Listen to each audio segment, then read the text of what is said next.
제가 수개월 전에 설교 시간에 한번 띄워드린 한 권의 책이 있었는데요. 기억하실 겁니다. 치팅 컬처라는 책입니다. 이 책 기억나시죠? 치팅 컬처. 컬처는 문화를 가리키는 겁니다. 문화. 근데 치팅은 아주 나쁜 거예요. 거짓과 불법과 편법과 탈법과 절대로 우리가 인정할 수 없는 그런 나쁜 것들이 컬처, 문화를 형성하고 있다. 어느 나라가 그렇다고요? 우리나라가 그렇다고요. 우리나라가. 정직이 문화가 되면 좋은 거죠. 진실이 문화가 되면 좋은 거죠. 선한 것이 문화가 되면 우리나라가 복을 받겠죠. 그런데 치팅, 거짓이 문화가 되고 불법이 문화가 되고 탈법과 편법이 문화가 되고 그런 나쁜 것들이 우리 국민들의 생각을 지배하고 국민들의 정서를 지배한다면 그거는 망할 조짐인 거죠. 대단히 나쁜 건데 언제부터인가 우리나라는 이 치팅, 나쁜 것이 하나의 문화를 형성하고 있고 국민들의 생각을, 정서를 다 지배를 하고 있어서 선과 악이 지금은 제대로 분간이 안 되는 시대를 살고 있어요. 저는 우리나라가 복을 받는 나라가 되려면 공평과 정의가 강물같이 흐르는 그런 나라가 돼야 된다고 믿습니다. 정직한 나라가 돼야, 공평한 나라가 돼야 하나님께서 우리나라를 긍휼히 여기시고요, 복을 주실 거예요. 어느 때보다도 지금 우리가 살아가고 있는 이 시대는 진실함이 요구되는 시대고 정직함이 요구되는 시대입니다.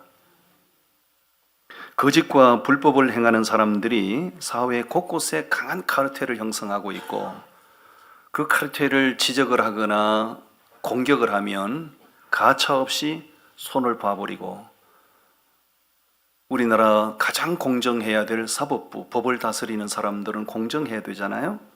여러분, 법원의 상징물이 뭐죠? 균형이, 수평이 맞는 저울이잖아요. 지금 우리나라의 모든 법을 집행하는 사법부가 수평이 맞나요? 완전히 많이 기울어져 있잖아요. 그런데 그게 잘못됐다고 말하면 가차없이 응징을 해버리는 거죠. 이거는 우리나라가 대단히 불길한 조짐인 거지요. 대단히 안타까운 거지요.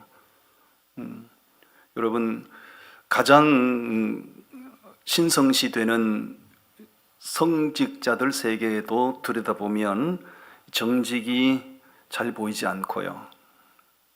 그 불법과 탈법에 편성을 해서 편을 들고 그 사람들의 어떤 그 방패 역할을 하는 이런 그 한국교회 목회자들 보면서 너무 이 도가 너무 지나치다. 우리도 이런 그 온전하지 못한 이런 상황들을, 모습들을 보면서 안타까운 마음으로 바라보고 있고 저건 저러면 안 되는데 싶은 마음들이 많이 들잖아요. 우리 사람만 바라보고 그렇게 느끼는 건 아니죠. 하나님께서도 다 보고 계시고 하나님께서도 대단히 불편한 시선으로 다 보고 계시는데 하나님께서 언제까지 묵과하실까요? 이 치팅 컬처, 이 잘못된 것들이 문화가 되고 이 잘못된 문화가 우리 국민들 온 나라를 지배하고 있다면 하나님께서 언제까지 못 본 듯이 묵과하실까요? 저는 그렇지 않다고 생각합니다. 때가 되면, 때가 차면 하나님께서 손을 보시지 않겠는가, 이런 생각을 하면서 우리는 정직을 살려내야 되고 진실을 살려내야 되고 불법은 무너져야 되고 거짓은 떠나가야 되고. 아멘. 정직하면 복을 받습니다. 따라서 정직하면 복을 받습니다. 그거는 개인도 마찬가지예요. 가정 단위도 마찬가지예요. 교회도 마찬가지입니다. 국가도 마찬가지예요. 정직해야 그 집단, 그 영역이 복을 받습니다. 아멘. 오늘 첫 번째 주제입니다. 따라하시죠. 정직하면 하나님이 도와주십니다. 아멘. 오늘 말씀 좀 보세요. 18절과 19절을 우리 함께 읽어봅니다. 시작. 여호와께서 보시기에 정직하고 선량한 일을 행하라.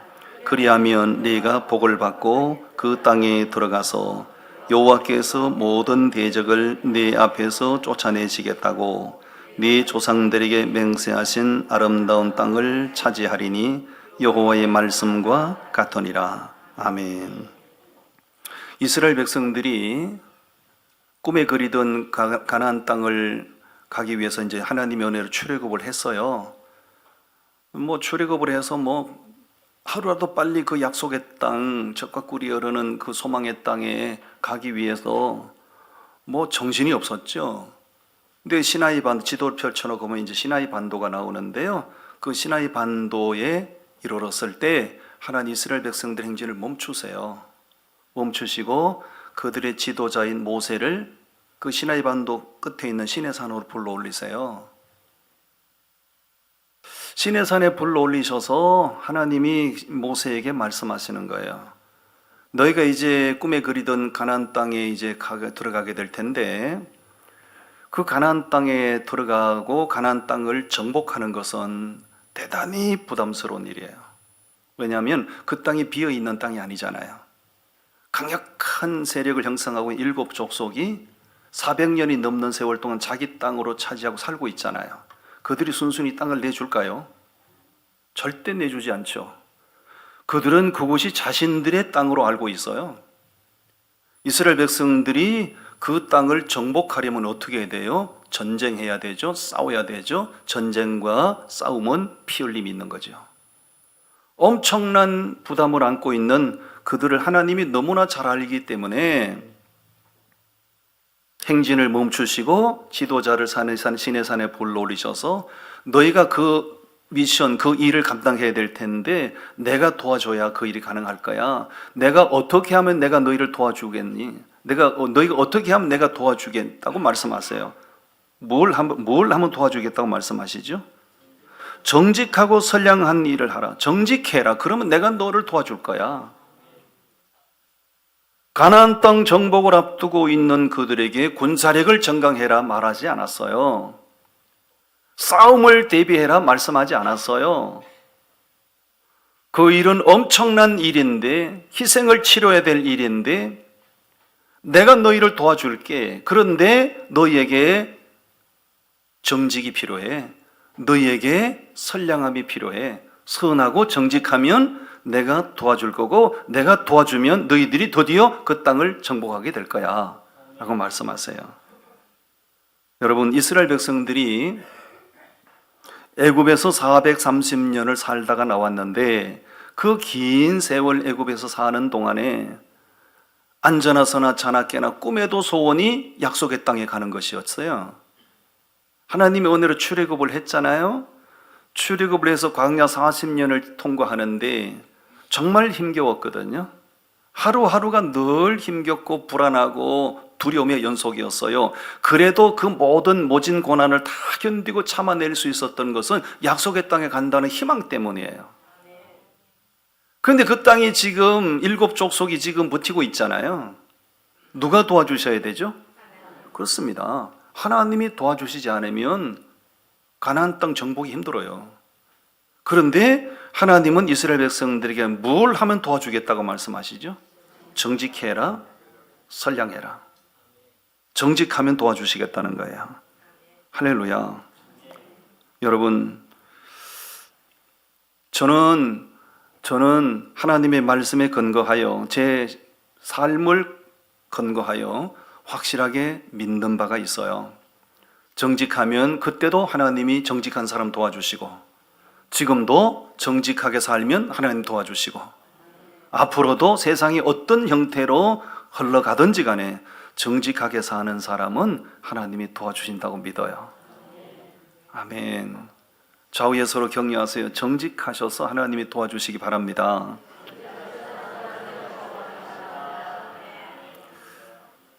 제가 미국에 이민 가기 전에 서울에서 이제 교회를 개척해서 목회를 하고 있는데 정말 훌륭한 장로님이, 아론과 훌 같은 장로님이 제 목회 사역을 도와 협력해 주셨어요. 아들이 2분인데 큰아드님은 외무고시 행정고시를 합격을 하셔서 경기도청 도시기획국장으로 발령을 받았어요. 그러다가 이제 그분이 우리 교회 이제 집사님인데 그 집사님이 젊은 집사님이죠. 이제 성남시 옆에 있는 하남시 부시장으로 발령을 받아서 가게 됐어요. 그야말로 초고속 성진이에요. 워낙 유능한 인재이기 때문에. 우리가 다 축하했어요. 야, 진짜 그 아버지 장로님, 그 어머니 김필력 원사님은 제가 눈을 감아도 못 잊어요.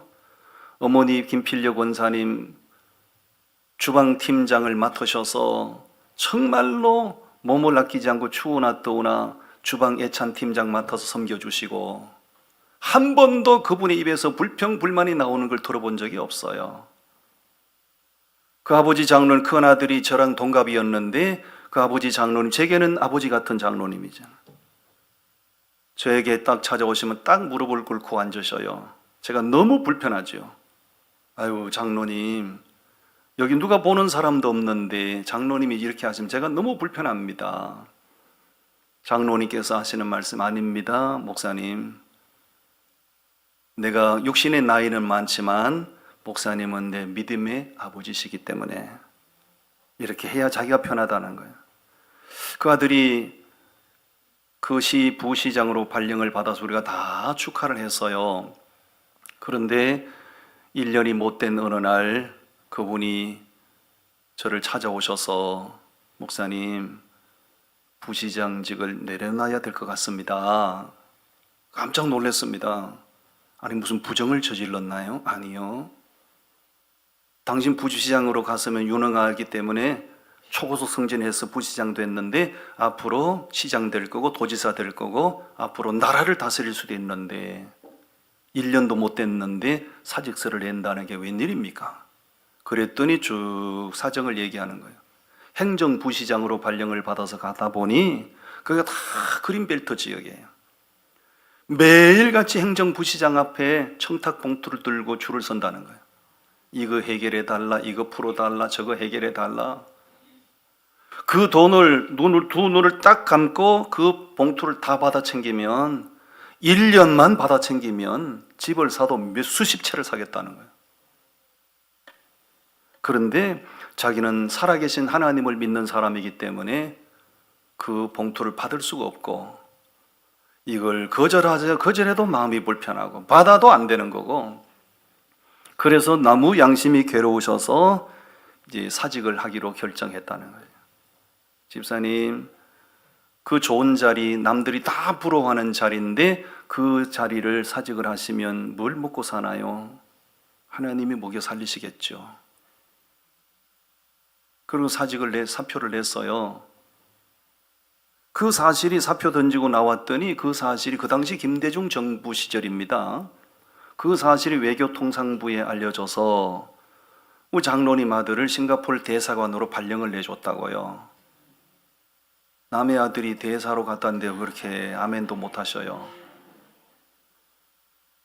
여러분, 외무 공무원들은 압니다. 외무 공무원들은요, 제일 가고 싶은 나라 1순위가 싱가포르예요. 왜? 세계 최고 선진국이기 때문에. 거기 가서 임명을 받고 파송을 받고 갔는데 임기가 만료됐을 때 김대중 정부에서 다시 공문이 내려오기를, 박신성 집사님은 본인이 희망할 때까지 거기 근무해도 된다고. 할렐루야.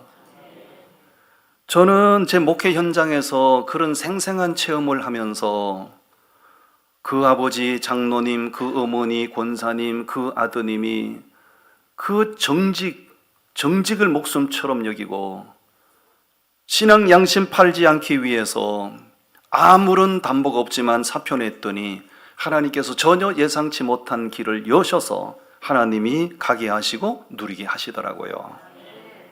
저는 확실히 믿습니다. 시대를 불문하고 정직하게 사는 사람은 하나님께서 도와주십니다. 어디 가시든지 뭘 하시든지 부정은 하지 마세요. 불법하지 마시고요, 정직하십시오. 하나님이 도와주실 겁니다. 아멘. 두 번째 주제입니다. 두 번째 주제 따라합니다. 정직하면 집안이 흥왕합니다. 여러분, 집안이 흥왕하는 복은 최고의 복이죠. 말씀 보실까요? 잠언서 14장 11절 말씀입니다.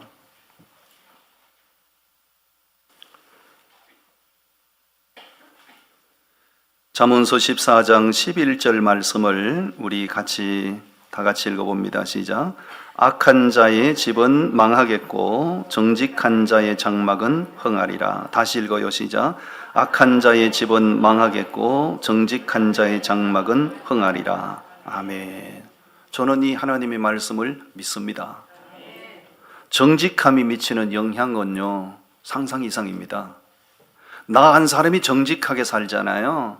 나 한 사람으로 끝나지 않아요. 내가 정직하게 살면 그 정직이 내 가정에, 자녀들에게, 내 삶의 환경에 영향을 미치게 됩니다. 우리는 그걸 믿어야 돼요.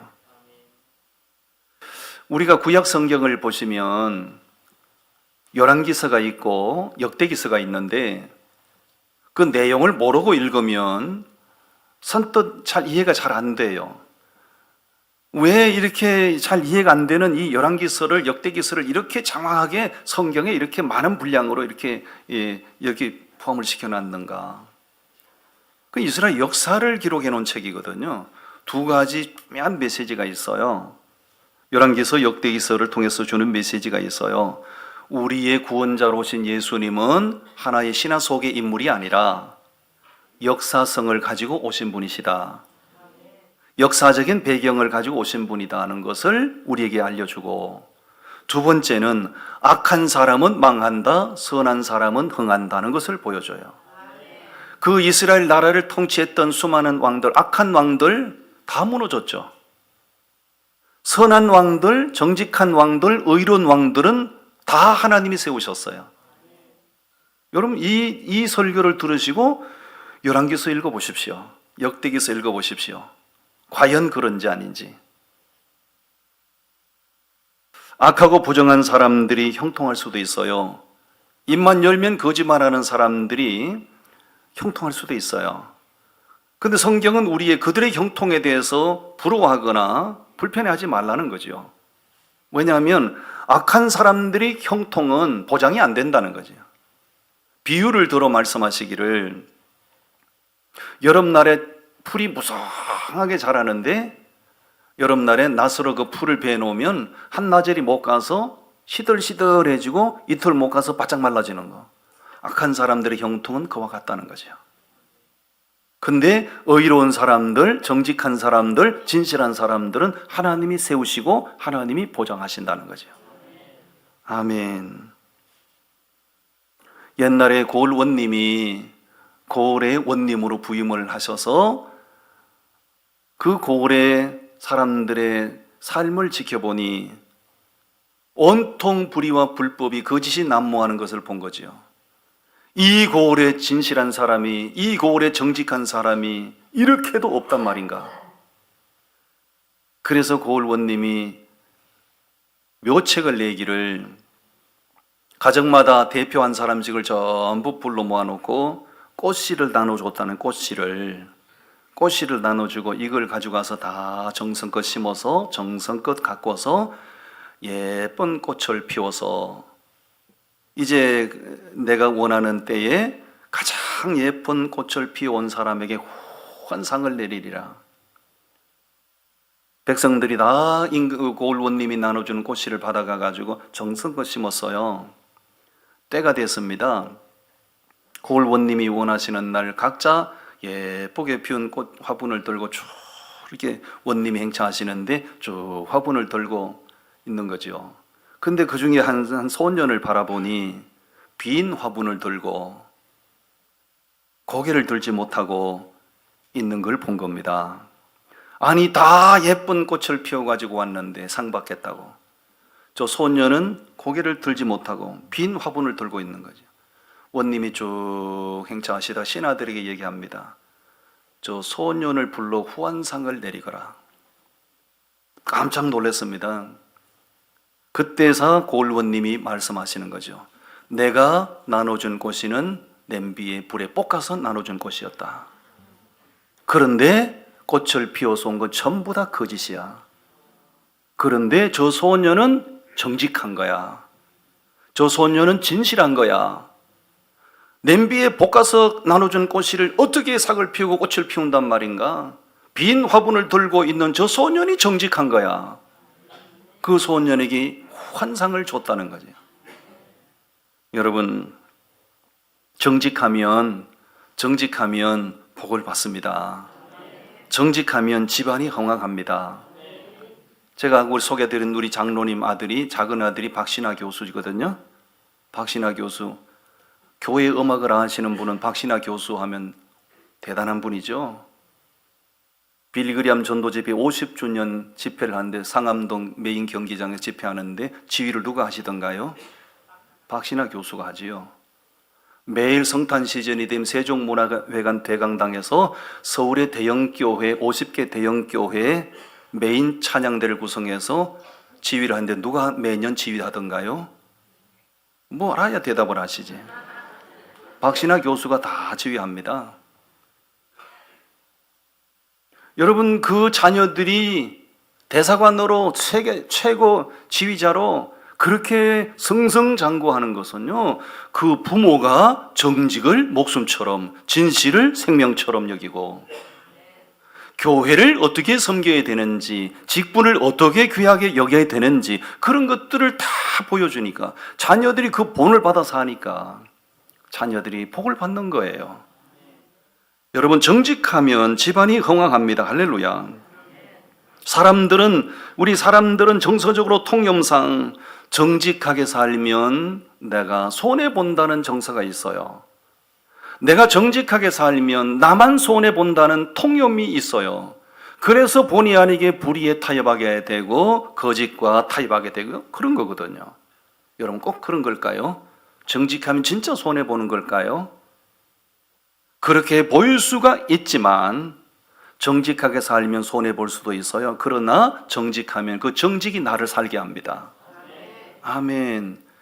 여러분들이 제 말을 믿지 못하겠거든 나는 정직한 자 형통을 믿는다는 책을 소개할 테니 한번 보십시오. 나는 정직한 자 형통을 믿는다. 다 크리스찬들이시지요? 밑에 여성분이 한 분 계시죠? 김성주, MCM 회장 김성주 권사님 딸로 태어나서 자기 어머니 권사님이, 부모님이 어떻게 정직하게 사는지를 몸으로 배운 사람이에요. 기업을 창업했는데 자기는 한 번도 뇌물 줘본 적이 없고 부정을 해본 적이 없고 정직을 바탕으로 기업을 하는데 세계적인 브랜드로 하나님이 축복을 하신 거죠. 아멘. 여러분, MCM 백 하나 들고 다니면 사람들이 쳐다볼 거예요. 엄청난 브랜드죠. 엄청난 브랜드죠. 이 책을 보면 메시지가 나와요. 정직하면 손해본다. 그러나 정직하면 결국은 내가 흥한다. 아멘. 여러분, 절대 자녀들에게 정직을 가르치십시오. 불의와 불법을 가르치지 마세요. 내가 정직하게 사는 모습을 보여주면, 내가 진실하게 사는 모습을 보여주면 그 부모가 그렇게 사는 모습을 보고 자란 자녀들은 그렇게 정직하게 살고 그렇게 진실하게 살아서 나도 복을 받고 자녀들이 다 복을 받을 거예요. 정직하면 집안이 흥황하게 됩니다. 마지막 세 번째 따라합니다. 정직하면 기도의 응답을 받습니다. 아멘. 잠언서 15장 8절을 보십시오. 잠언서 15장 8절 말씀을 다 같이 읽어봅니다. 시작. 악인의 제사는 여호와께서 미워하셔도 정직한 자의 기도는 그가 기뻐하시느니라. 정직한 사람의 기도는 뭐예요? 기뻐하신다는 얘기는 응답하신다 얘기죠. 하나님이 기쁘게 받으시는 제사, 제사는 예배니까요. 여러분, 아벨의 제사를 하나님이 안 받으셨잖아요. 그렇죠? 미안, 가인의 제사. 이해는 여러분의 몫이에요. 요셉이를 야곱이를 에서라고 그랬다가 에서를 야곱이라고 그랬다가 저 설교 이제 하고 나서 이렇게 다시 제가 설교를 늘 듣거든요. 희한한 때가 많아요.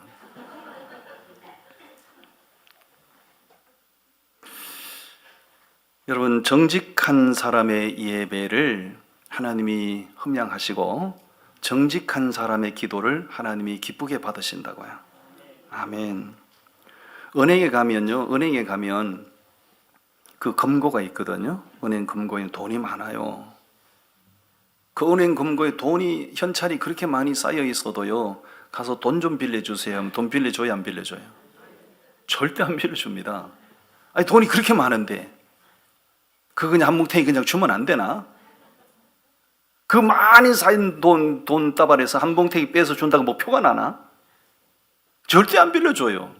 그런데 돈을 쉽게 빌리는 사람이 있어요. 담보가 확실한 사람은 돈 빌려줍니다.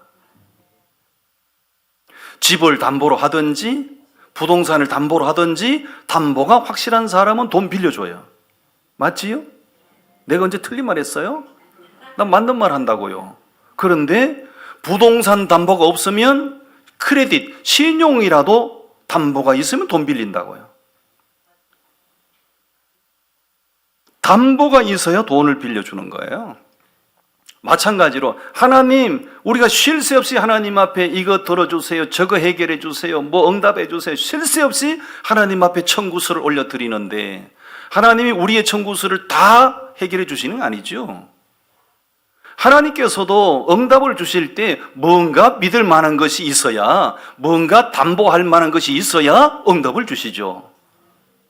하나님께서는 은행에서는 부동산 담보를 더 원하겠지만 하나님께서 우리의 기도를 응답해 주실 때 가장 원하는 담보는 뭐요? 정직입니다. 진실입니다. 아멘. 여러분, 하나님께서 아브라함의 기도를 한 번도 거절하신 적이 있던가요? 하나님이 아브라함이 그렇게 쉴 새 없이 많은 기도를 올려드렸는데 딜레이 시킨 적은 있어도 거절한 적은 없어요. 다윗의 기도를 하나님이 한 번도 거절하신 적이 있나요? 없지요. 왜 하나님께서 그들의 기도를 그렇게 응답을 해 주셨던가요? 하나님께서 보시기에 그들에게는 정직이 담보가 있어, 진실함이 담보가 있어, 하나님 보시기에 믿을 만한 사람들이에요. 그러니까 그들이 기도하면 하나님께서 들으시고 응답해 주신 겁니다. 할렐루야. 아멘. 지금도요, 하나님은 정직한 믿음을 가진 사람의 기도는 절대 거절하지 않고 하나님 응답하신다고 저는 확신합니다. 우리나라 기업인들 가운데 정직의 대명사로 불리는 분이 계셔요. 그분이 최태섭 회장님이에요. 한국유리가 우리나라의 재벌이잖아요. 최태섭 회장, 교회 장로님이세요. 이분이 최태섭 회장 하면 정직의 담보, 정직의 대명사예요. 이분이 나는 사랑에 빚진 자입니다. 이 책에 보면 그 스토리가 나와요. 6.25가 터지기 전에 이분이 서울에서 은행에 돈을 빌려서 장사를 하다가 내가 몇 월 며칠까지 이 돈을 갚겠습니다 하고 돈을 빌린 거죠.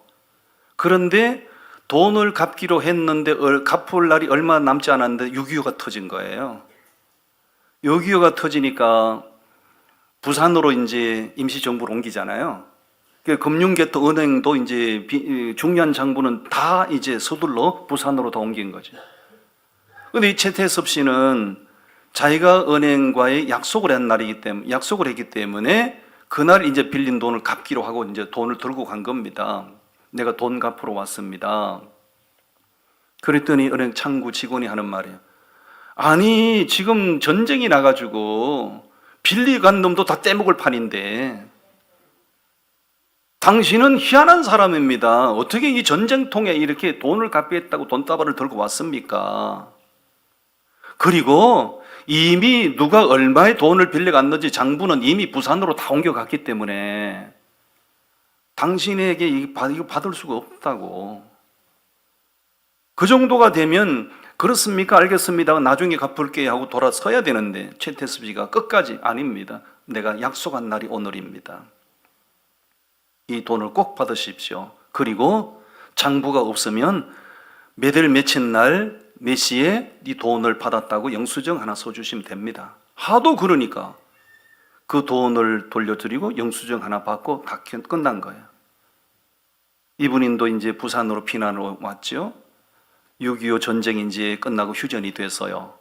이분이 장사에 그런 속성이 있어서 그런지 6.25가 끝난 다음에 장사를 해보려고 가진 돈이 없으니 은행을 찾아가서 돈을 빌리러 갔는데 돈을 빌려주지 않죠.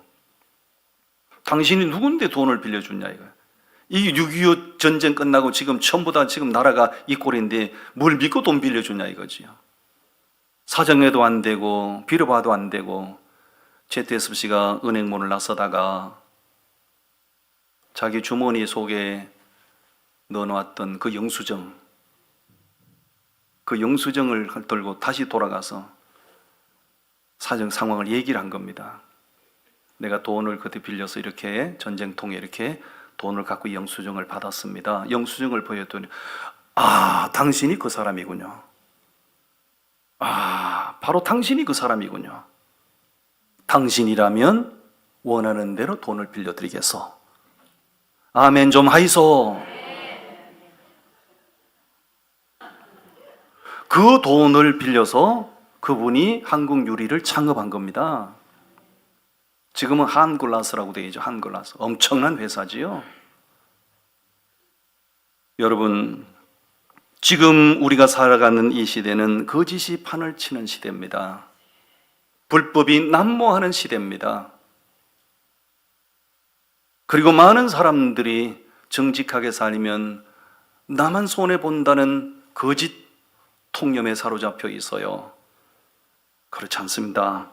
정직한 믿음과 정직한 삶을 인정받으면 사람들도 나를 신뢰하게 될 것이고 하나님께서도 정직하게 사는 나를 신뢰하시고 하나님 앞에 올려드린 기도의 청구서에 바로바로 결제하시고 응답해 주시는 역사가 있을 겁니다.